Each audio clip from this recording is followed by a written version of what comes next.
Welcome back, watch people. So I was going through a few old videos last night, especially after the big news this week about Rolex taking over Bucherer. Now, in the past, some of my critics have said, "Oh, Paul, you don't know what you're talking about. You're just spreading rumours. Where'd you get this information from, etc., etc." So I've put a few little clips, and these really only took me about 10 minutes because there are many others. If I'd have dug deep enough, there are many others that actually went into this even deeper.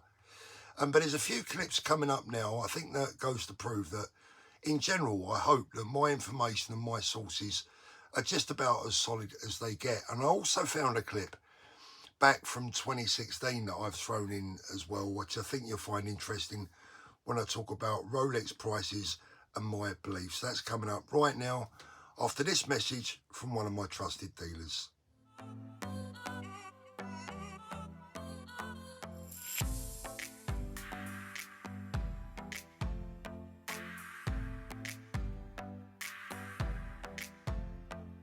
Where is this all leading? You know, I first spoke about this over a year ago now. I like to think before anyone else was talking about this, well, for me, for want of a better expression, a cull of authorised Rolex dealers up and down the country, and indeed probably further afield across the world. And I think I'm going to stick to my prediction that I made a long time ago now, that Rolex are going to thin out their authorised dealers. They're going to either take sales in-house with their own authorised boutiques, actually owned and run by Rolex.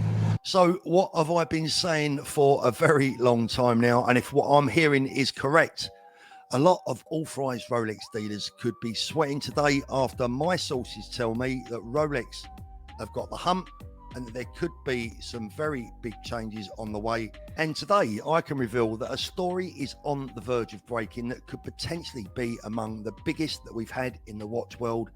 Confirms much of what I've told you before, and it only firms up my belief that Rolex will slowly but surely be going down the in-house boutique route wherever and whenever possible. Backwatch people, now the big question today is, are Rolex slowly but surely getting rid of the vast majority of their own authorised dealer network, and are they bringing it in-house, and are they about to move into the pre-owned market, which would blow open the whole of the pre-owned watch world?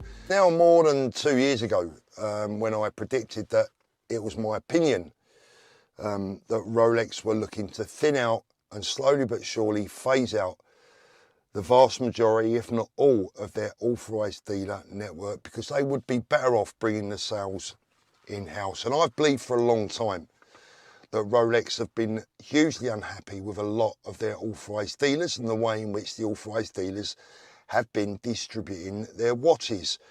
I've got a slight change of heart. I mean, I was probably the first, or among the very first at least, to predict that Rolex were going to go down this route. But I've had one slight change of heart.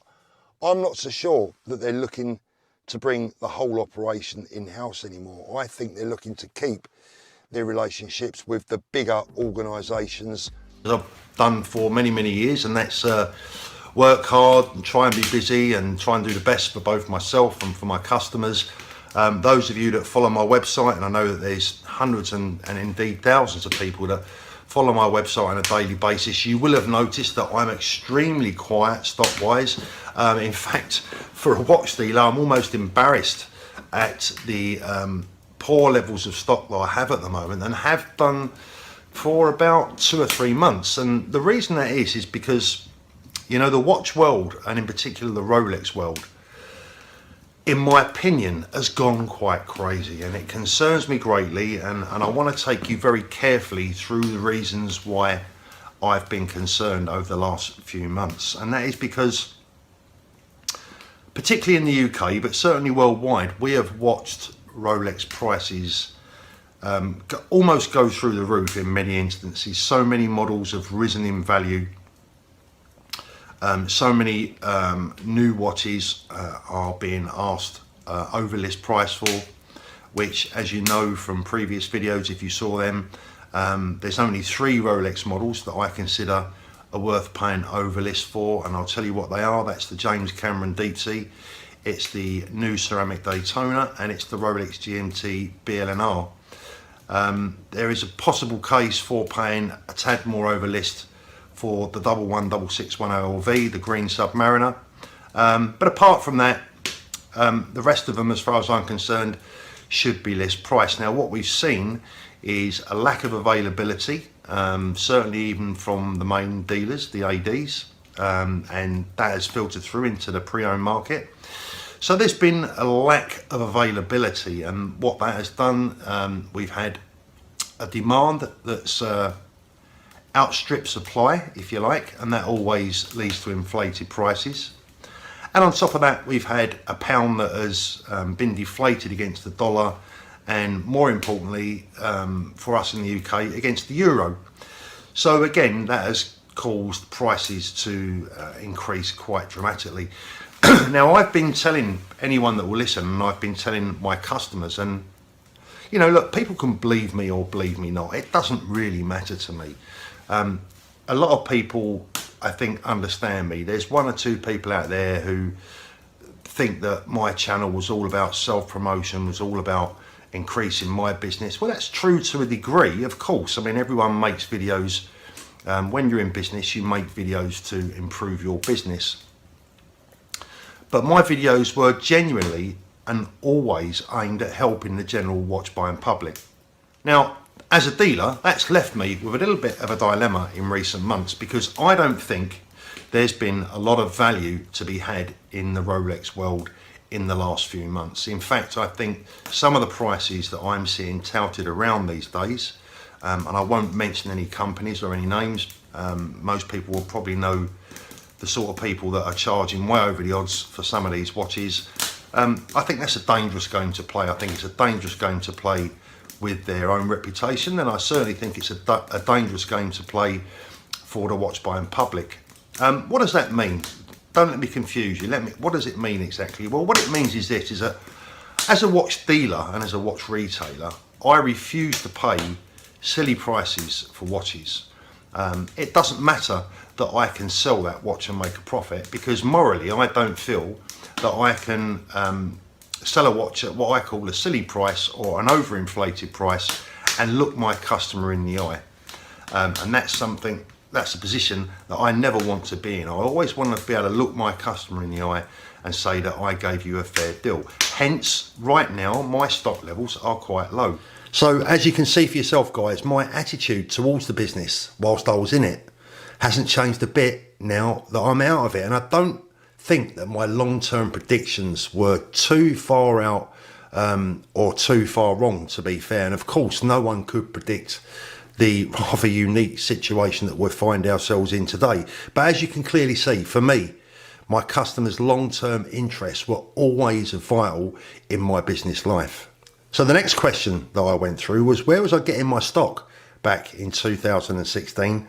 And how was I judging it? I'm still able to buy some watches here and there, nowhere near as many as I want, and certainly nowhere near as many as I need. And let me tell you something, and you know, you can believe this again or you can believe it not, but I've probably forsaken 50 sales in the month of December, at least 50. And the reason that I've forsaken those sales is because I refuse to pay the prices, and I refuse to sell them at the prices that some of these watches are currently demanding, when I feel that when the pound recovers, some of these prices may go down, maybe not, but they may, because when availability starts to outstrip supply, in other words, vice versa to the scenario that I was talking to you a minute ago, it is very likely that some of these watches that you are seeing right now, some of the prices you are seeing right now may drop.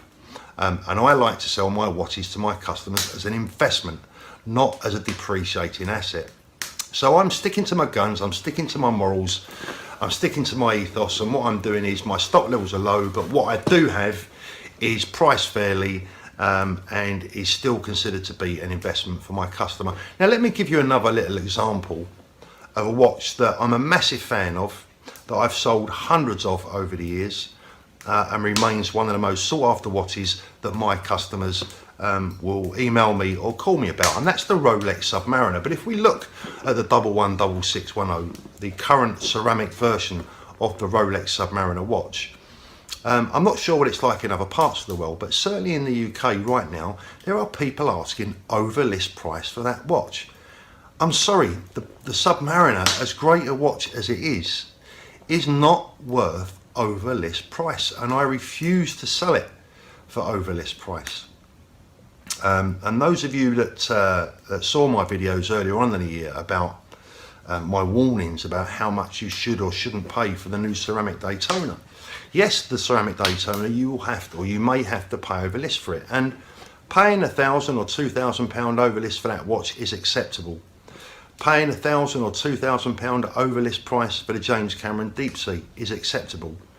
Paying a few £100 over list price for the BLNR is acceptable. But that's really pretty much about it, because the rest of these watches should be classed as authorised dealer shop window watches. In other words, under usual circumstances, you will be able to walk past the Rolex authorised dealership and buy that watch out of their window. And even if you can't get any discount off them at all, you will at least be able to buy at list price with your full 5-year warranty. Why should you buy that watch from someone like me at over list price? Rolex really appear to be squeezing supply to their authorised dealers up and down the country, and for me it all points back to what I predicted some weeks and a few months back now, that I think Rolex are going to slowly but surely start to pull their authorised dealers, and they're going to start selling in-house, because where else are those watches going? Target locked.